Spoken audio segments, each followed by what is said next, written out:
Hello boys and girls, welcome to my channel. I'm the Upscale PT, and for today what I have here is Wolfenstein 2 The New Colossus.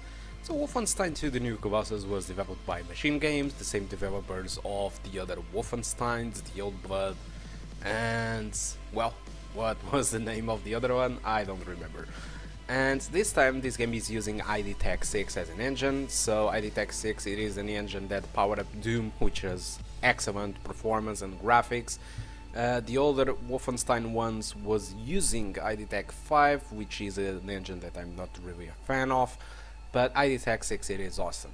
So I'm here with the settings of the game, so I'm running the game at 1080p, I'm using Windows because unfortunately I couldn't record with full screen because this game only runs with Vulkan, so there are some incompatibilities that we need to take care of, and so I needed to record with Windows mode, so you can clearly see the bar over there of the Windows, so I'm very sorry for that. So for the settings, well, I'm using low settings. I made here a couple of tweaks, like for example I decided to use an isotropic filtering on the decal, light map and image.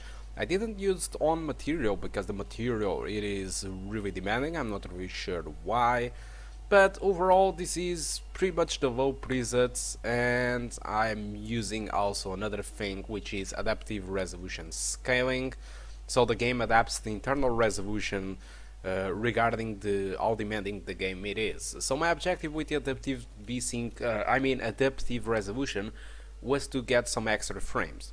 Okay, so let's jump to the results. I decided to use TAA instead of the SSAA, it is less demanding for me. And so, actually, when looking to these results, I can't really express how disappointed I am, because Wolfenstein 2, it is clearly a very good optimized game in the recent graphic cards, but it seems that on the old ones, it is really struggling to get to 60 frames per second. For example, in here with the low settings on the Reunion, which is the very beginning of the game, with the low settings we got an average of 52 and a 1% low of 38. With the settings that I did use, the average was 56 and 1% low of 37, but that was the beginning. As soon as you reach Manhattan, the game starts to be much more demanding than the beginning, as you can expect. Not all the levels are as demanding, and so with the low settings on Manhattan you get an average of 41, the 1% low of 29, the game even drops from the 30 frames per second. So with my custom settings, the 1% low it is around 33 and the average of 45. So this is really disappointing because, for example, PlayStation 4 it is getting 1080p with adaptive resolution too, like us, and I'm pretty sure it's enjoying better graphics and the low settings, and it can play consistently at 60 frames per second with a drop here and there, but mostly it runs at 60 frames per second. So in here we are struggling to get to 60 frames per second, we are getting lower frame rate, lower graphics, so it is really disappointing this to be happening. I mean, the consoles are clearly having a much better experience with this game regarding performance and graphics, so I'm really disappointed with this. And what is funny and interesting is, if you have, for example, a recent graphic card like an RX 400 series, or let's say a GTX 1050 Ti, which is the low-end Pascal version,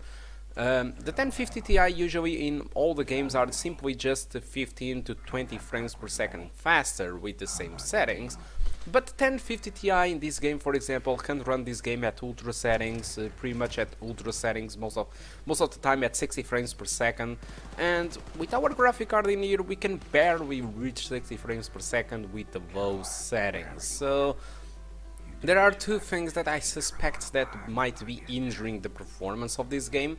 The first one is the Vulkan. Vulkan it is excellent, but we need to understand that Vulkan it is a recent thing, and that the HD 7850 or the other graphic cards listed on the title are based on the first GCN version, okay, of AMD, so it wasn't really prepared for Vulkan, it wasn't really prepared for DirectX 12, so it supports Vulkan and DirectX 12, but it doesn't feature all the stuff like, for example, the RX 400 series or like the Pascal series of Nvidia.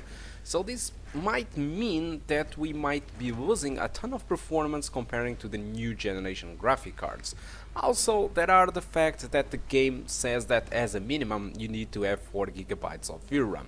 Usually when you don't have enough VRAM the game just stutters. I don't see any stutter on this game, but engines usually behave in a different way, so I'm not really sure if this is because of the VRAM, or who knows, might be because of both of them. Might be a lack of VRAM, might be the lack of compatibility with newer APIs, so might be one of the two things. Although it's just disappointing that we don't get the performance that I was dreaming about with Wolfenstein and that people are getting. So guys, this is what you're going to get with this game for now, unless they patch the game and deliver a boost in performance for older generations. This is what you can expect. So hope you enjoy the rest of the video. I will be playing through a little bit more of this level and also Manhattan. So hope you enjoy the rest of the video. I'm just going to shut up, but you can continue to enjoy a little bit of gameplay. Alright, so thank you a lot for watching, and I do hope to see you soon. Goodbye.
Yeah, Blasco.